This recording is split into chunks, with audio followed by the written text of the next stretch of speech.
Magandang araw mga kaaling Hilda, nandito po ulit ako, nagbabalik. Araw nga po ito ng Sabado, kagigising ko lang, sumili po muna ako sa bintana. Malayo ang tingin, wala namang tinatanaw. Tiningnan ko maganda naman po yung panahon at pagkatapos nga po nag-init po muna tayo ng tubig. Para po sa pangkape natin, alam nyo naman po si Aling Hilda, coffee is life. At pagkatapos po, naghilamos po muna tayo. Masarap po maghilamos pag bagong gising. At para fresh din tayo habang naglilinis mga kaaling Hilda. At syempre po, memorize na po natin yan bago po tayo kumain ng almusal sa umaga. Magbumog po muna tayo para malasahan naman po natin ating kakainin.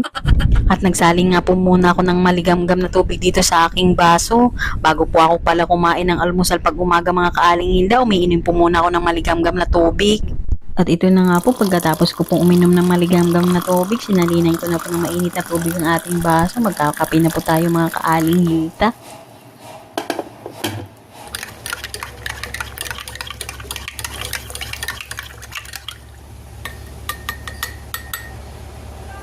Pumisto na nga po ako dito sa paborito kong pwesto mga kaaling Hilda tuwing nagkakape ako.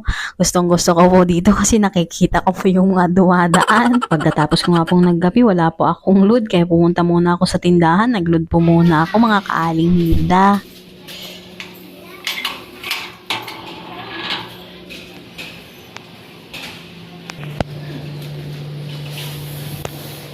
$613. 7-100.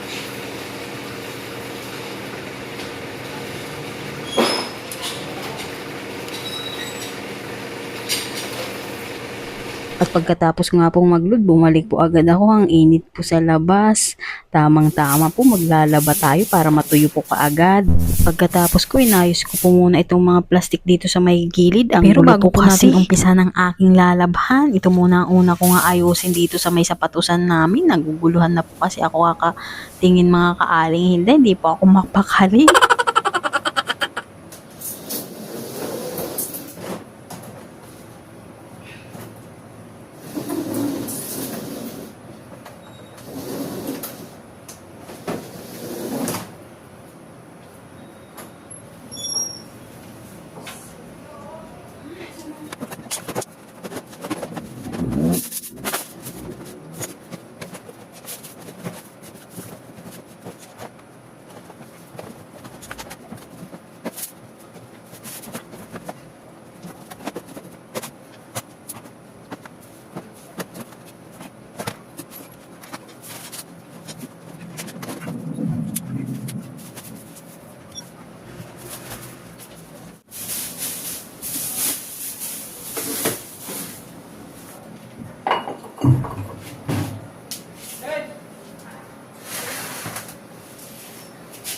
Pagkatapos ko nga pong linisin sa may sapatusan, sinunod ko naman po ito dito sa may ilalim ng lababo. Sinabay ko na po. Hanggang dito na lang po mga kaaling Hilda at isusunod ko naman po ang labada. Marami pong salamat sa inyo mga kaaling Hilda sa panonood ng mini vlog ko. Hanggang dito na lang po. Bye-bye!